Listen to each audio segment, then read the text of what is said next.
Cinquième partie de ce cours, rédiger une bibliographie.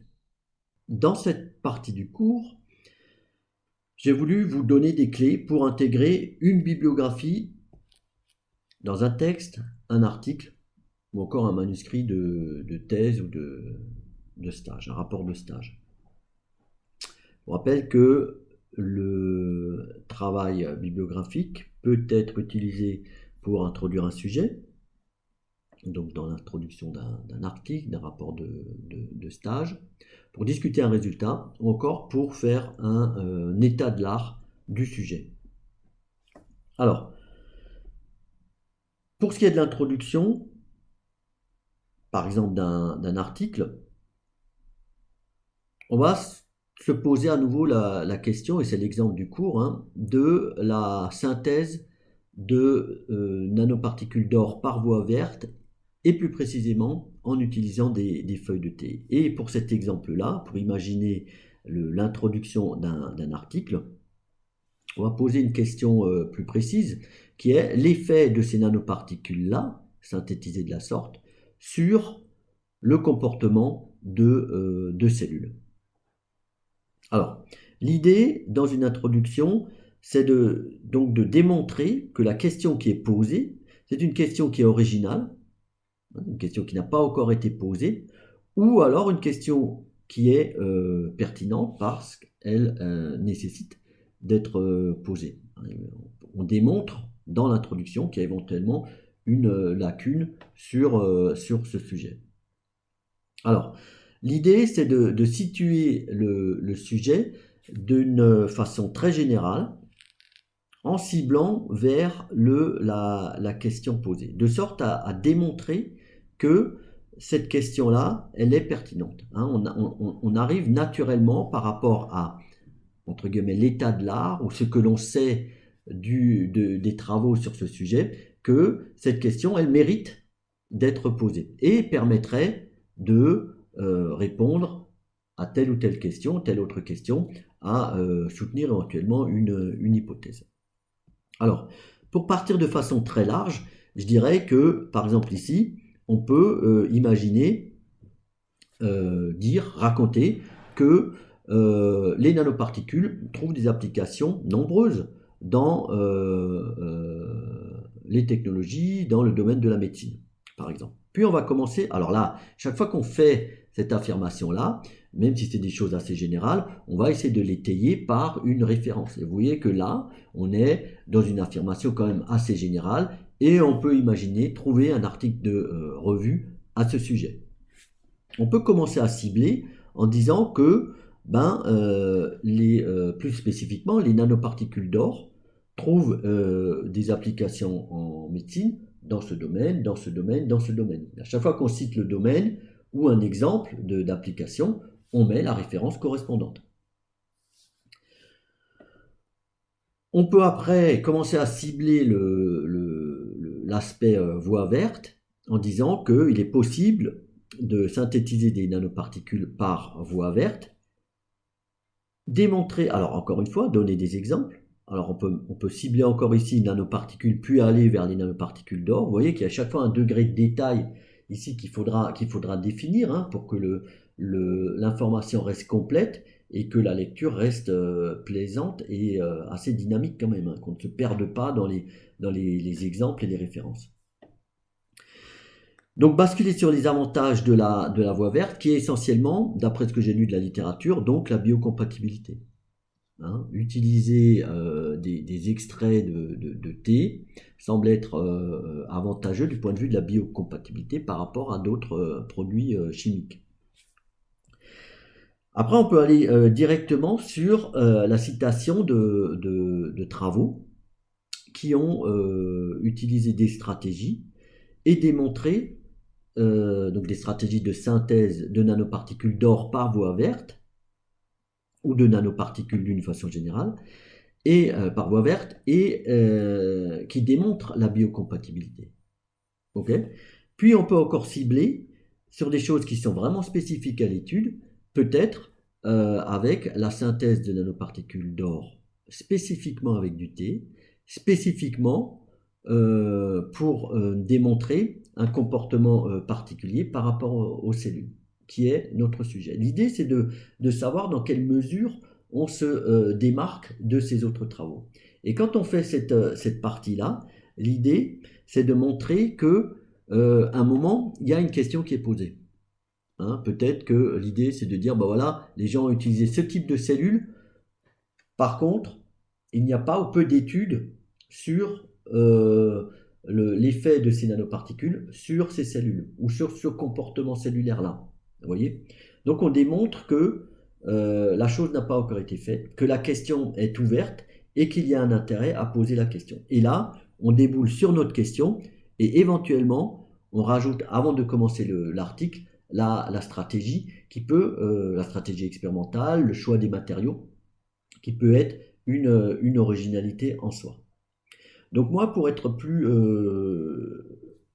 concret, je vous propose de travailler cela, d'essayer d'identifier cette progression-là dans un article. Alors je propose cet article-là que j'avais trouvé donc, quand on avait fait la recherche sur le moteur de recherche Web of Science. Je crois qu'on y avait mis nanoparticules, gold et T. Voilà. Donc sur c'était 260 articles, il y avait celui-ci, publié en 2019, dans le journal Nanoscale Research Letters. Je vous laisse regarder peut-être l'impact, maintenant vous savez le faire, l'impact de ce journal, le facteur d'impact de ce journal. Et vous voyez que depuis la publication en avril 2019, cet article a été cité 30 fois. Alors voilà cet article, publié par, on le voit en bas, par Springer. Donc en plus il est en open access celui-là, mais bon, sinon Springer, vous y avez accès via le site du Learning Center. Et donc dans cet article, les auteurs discutent de la cytotoxicité de nanoparticules d'or synthétisées en utilisant du thé. Cytotoxicité et cellular uptake, ça veut dire l'internalisation de ces particules en fonction de la forme, la morphologie de ces particules-là. Alors, regardons comment ces chercheurs-là ont introduit le sujet dans cet article. On va à l'introduction. Donc, vous voyez que là, ils ont des affirmations quand même assez générales sur les produits chimiques présents dans les plantes. Vous voyez qu'ici il y a une affirmation, on aurait pu y mettre là une référence, et ils affirment que ces extraits de plantes ont été utilisés pour la synthèse de nanoparticules. Donc ici, affirmation, ils ont une référence. Je pensais que, voilà. Synthesis of methanol using plants. Donc ça ressemble à un article de revue. Hein. Vous voyez, affirmation générale, on utilise un article de revue parce que a priori le travail a déjà été fait. On regarde la date, 2011 pour un article de 2019. Bon, voilà. À la date de 2011, on va supposer que ce travail a été bien fait dans cet article-là. Donc voilà, une discussion toujours sur la variété des plantes qui ont été utilisées. J'imagine que 2, c'est nouveau, un article de revue. Ouais. Quand le titre il est général, comme ça, on suppose que l'article, c'est un article de revue.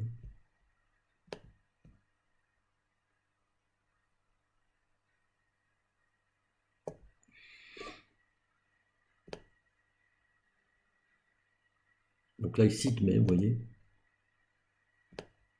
des revues exhaustives existent sur l'utilisation de synthèse verte pour l'élaboration de la synthèse de nanoparticules d'or.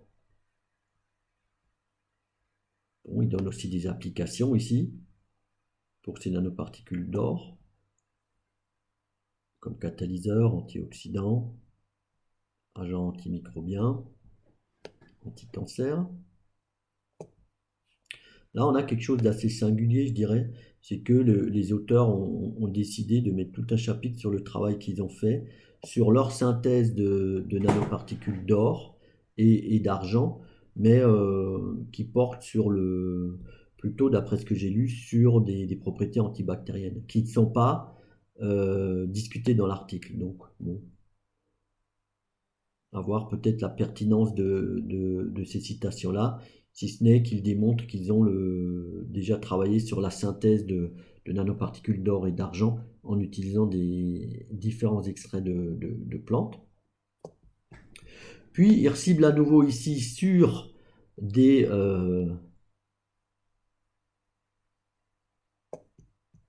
travaux qui ont utilisé des extraits de thé pour synthétiser des nanoparticules d'or, des nanoparticules d'argent.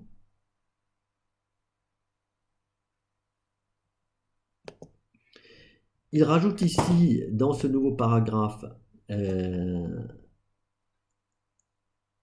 discussion sur l'utilisation de chitosans pour encapsuler les particules. C'est-à-dire que une des originalités de ce travail-là, c'est qu'ils encapsulent leurs nanoparticules, dans un second temps, avec ce chitosan dont on sait qu'il est éventuellement biocompatible et peu toxique.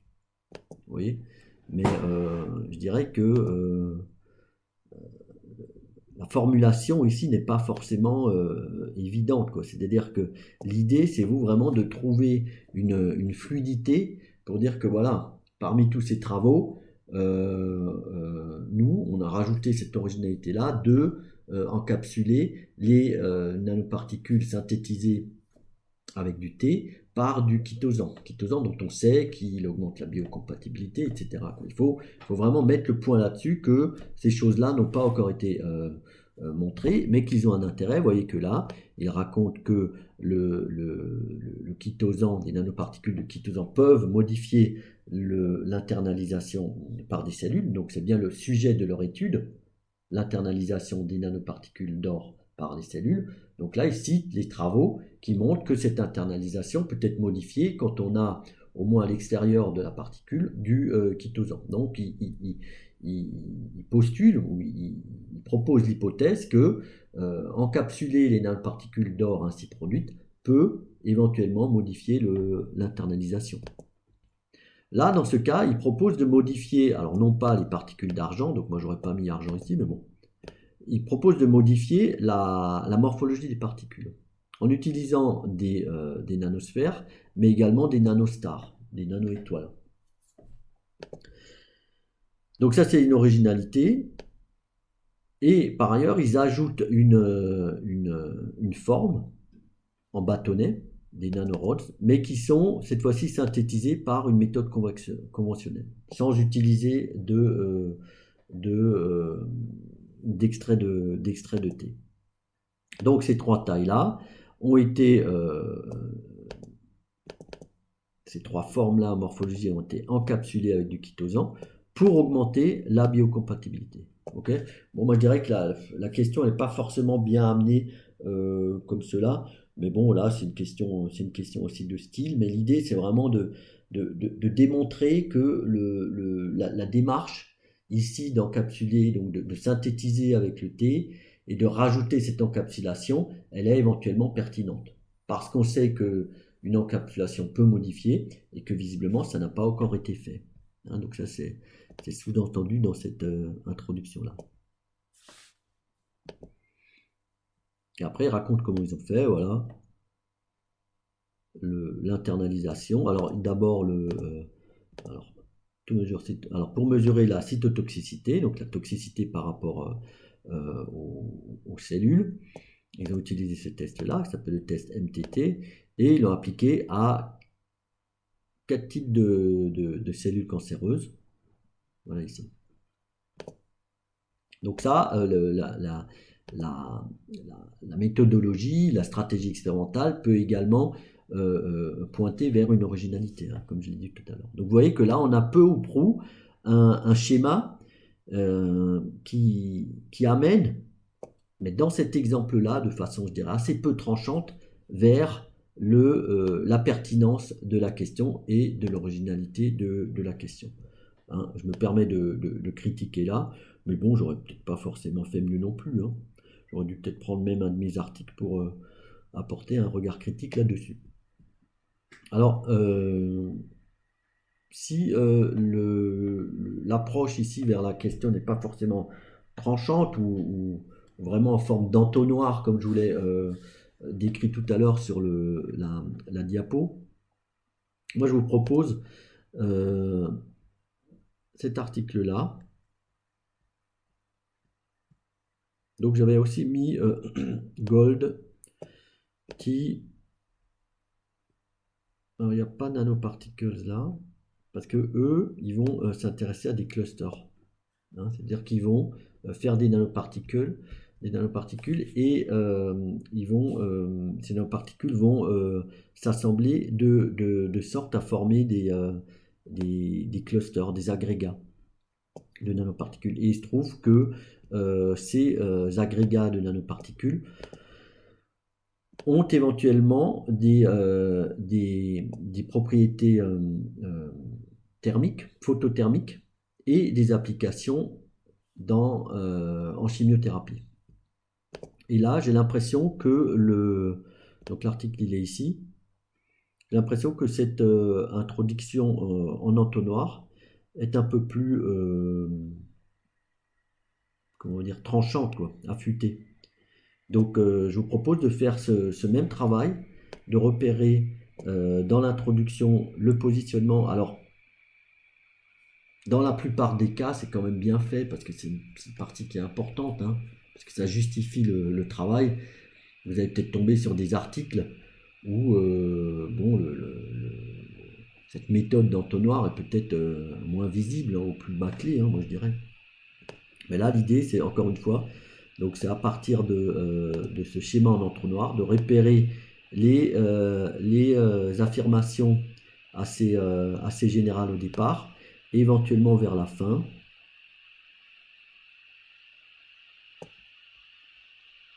Ici, la singularité, voilà. Cependant, utiliser des PTT à voir ce que c'est. Donc là, on montre qu'il y a un défaut, il y a un problème, okay, parmi tout ce qui est fait. La bibliographie, l'état de l'art, l'étude des travaux déjà réalisés sur un sujet démontre qu'il peut y avoir éventuellement une amélioration ou un problème. Et quand on démontre le problème, normalement vient aussi la, la question ou le sujet sur lequel porte l'article. Vous voyez ici, ils mettent même un résultat là. Photothermal effect of the gunner was obtained by converting a line into unit.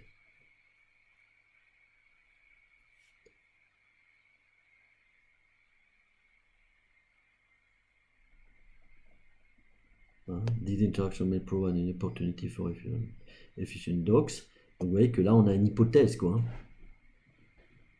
Mais chaque fois une hypothèse qui est démontrée par rapport à des travaux. Donc prenez le temps de faire cet exercice-là, et au fur et à mesure de la lecture d'articles, en prenant du temps de lecture pour l'introduction, vous allez pouvoir, je pense, assez aisément construire une introduction qui démontre la pertinence de la question, l'originalité, et profitez-en aussi pour regarder comment sont formulées les phrases dans ces introductions-là, quoi. Alors, comme je vous l'ai dit, la bibliographie sert également à discuter un résultat de façon spécifique. C'est-à-dire que là, toujours dans cet exemple-là, de cet article, on va aller voir les résultats.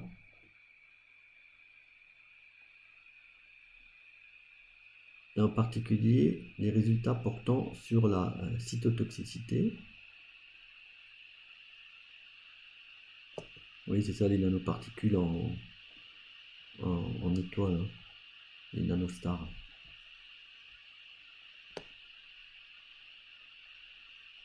Voilà, cytotoxicité. Donc là, dans la partie cytotoxicité, les auteurs du travail discutent déjà de leurs résultats.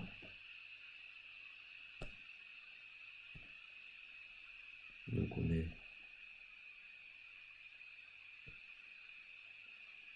là. Et ici, dans cette partie-là, à présent,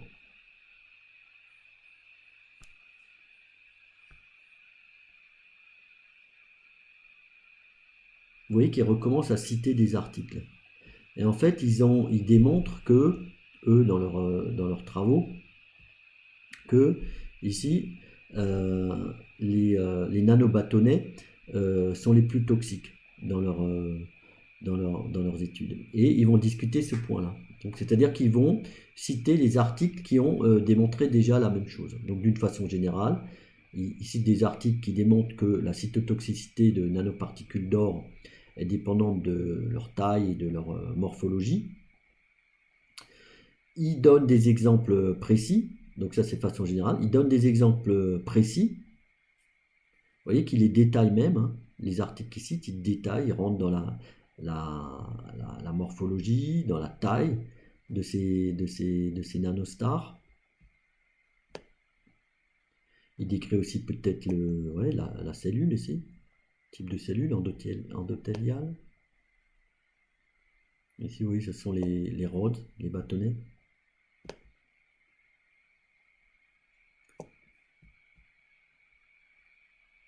Donc là, il continue la discussion des résultats. D'ailleurs, 30, citation 30. Hop. Vous voyez que la 30, il l'utilise ici, d'une façon générale, et puis après, il la décline là. Et là, il rentre dans le détail de l'article, parce que il faut comparer la morphologie et la taille aussi. Il faut comparer tout ce qui est comparable. Il faut comparer peut-être aussi les cellules qui sont utilisées. C'est pourquoi là, ici, les auteurs citent les cellules que ce travail a utilisé là, cette étude a considéré. Voilà. Discute également l'effet de la concentration.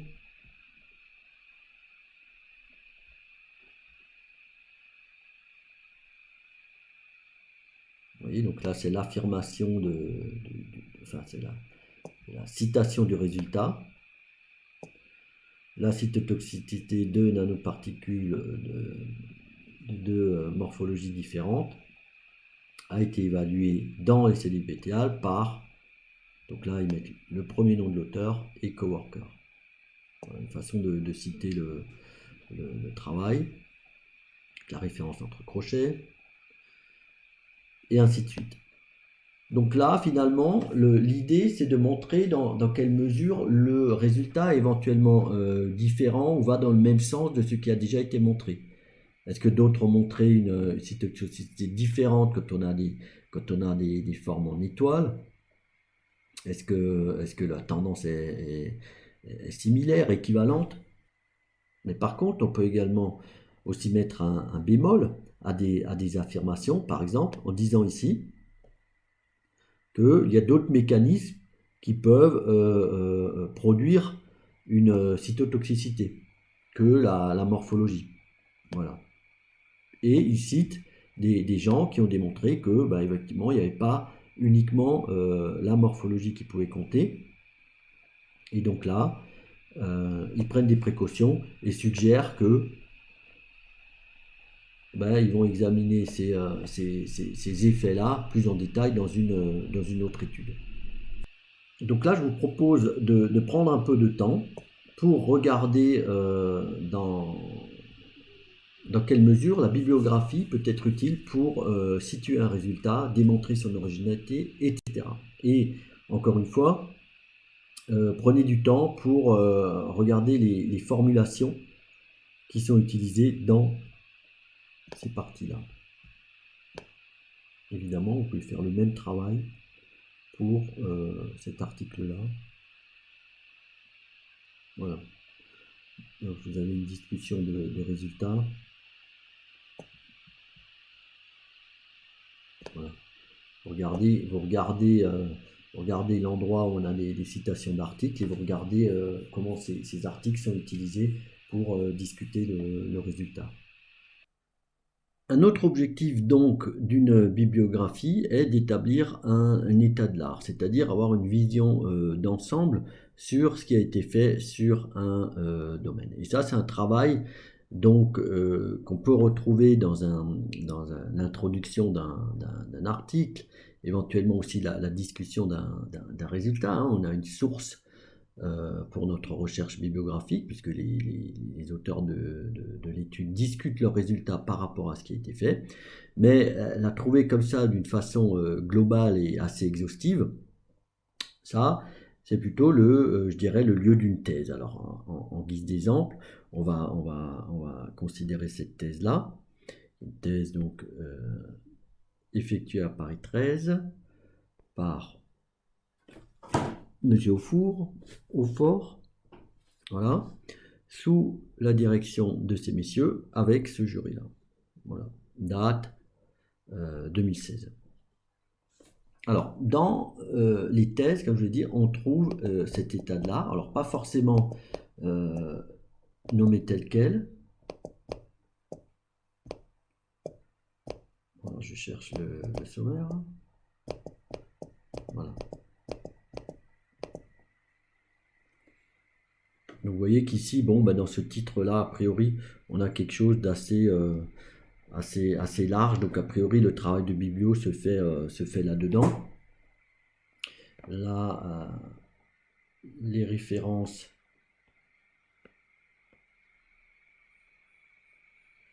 Page 199, évidemment à la fin. Des fois, les références se trouvent après chaque chapitre. Hein, c'est bien.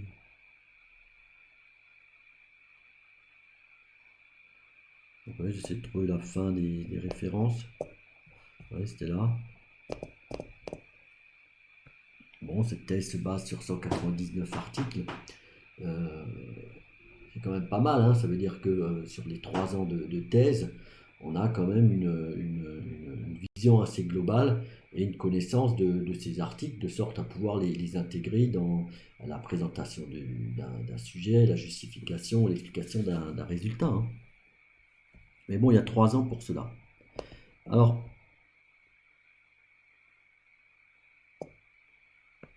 ici, bon, je vous propose d'aller voir comment est formulé par ce monsieur la bibliographie. Mettons par exemple ici sur la photoluminescence des nanoparticules d'or, page 26.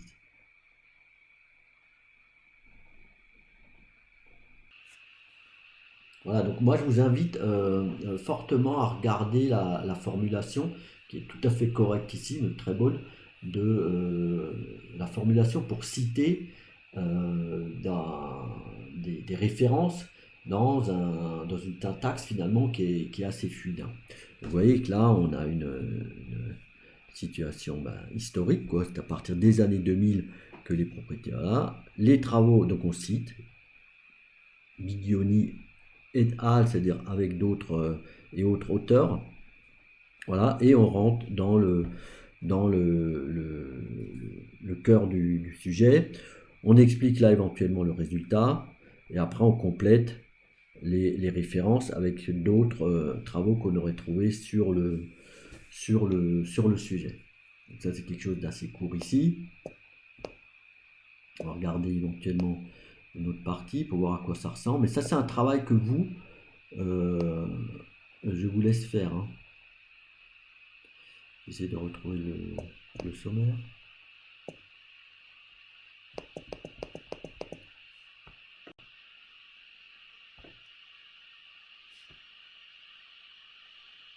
Allons voir peut-être ici. Habillage et post-fonctionnalisation, page 42.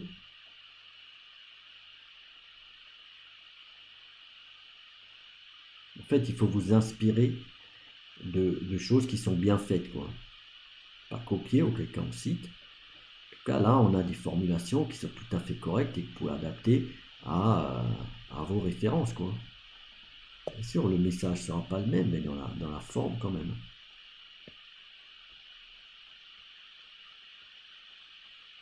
Voilà, post-fonctionnalisation. Donc dans ce cas-là, l'étudiant en thèse, donc s'est concentré sur cette méthode-là, et il va commencer à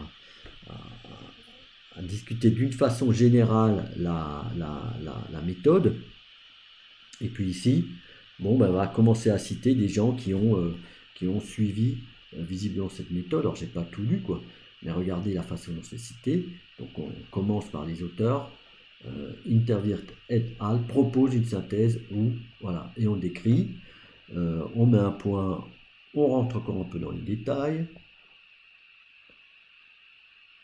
on met une image qui visiblement est issue d'un article, donc là on met la référence, voilà, et puis on continue la description de la bibliographie. Quelques années plus tôt, Gold et al. Développent une stratégie semblable. Voilà. De façon similaire. Vous voyez, ça c'est des termes qu'il faudrait que vous repériez, quoi. Quelques années plus tôt, de façon similaire, en 2000. Ah. Oula.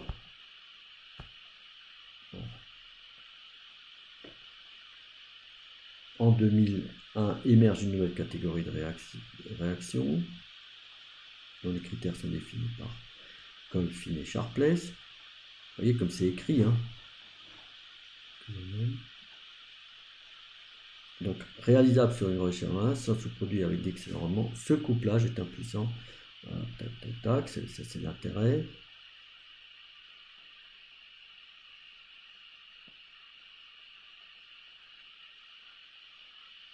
L'exemple le plus connu est la réaction, inspirée des travaux de Nixgen.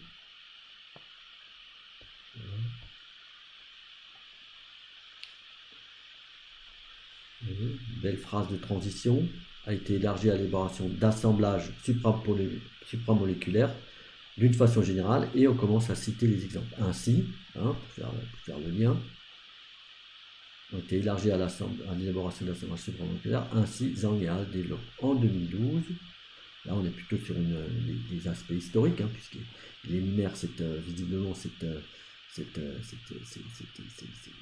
techniques de fonctionnalisation de façon chronologique. Voilà, la référence il met à la fin. Ouais, la référence là, l'auteur de ce travail a choisi de le mettre en exposant.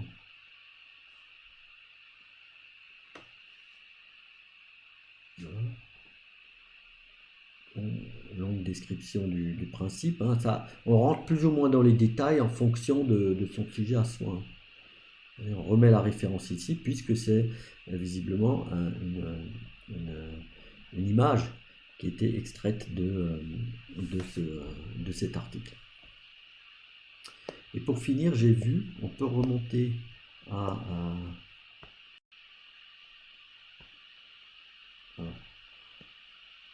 au sommaire.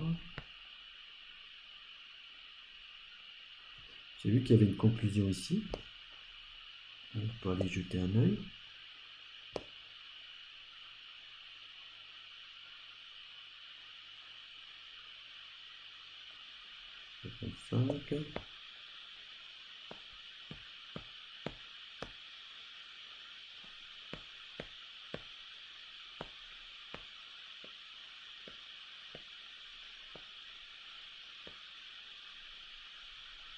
Vous voyez que dans la conclusion ici, l'auteur de cette thèse, finalement, résume ces histoires de fonctionnalisation de particules, donc synthèse et fonctionnalisation, et rajoute ici, au cours de cette thèse, nous développerons des synthèses de nanoparticules d'or fonctionnalisées en une étape dite one pot.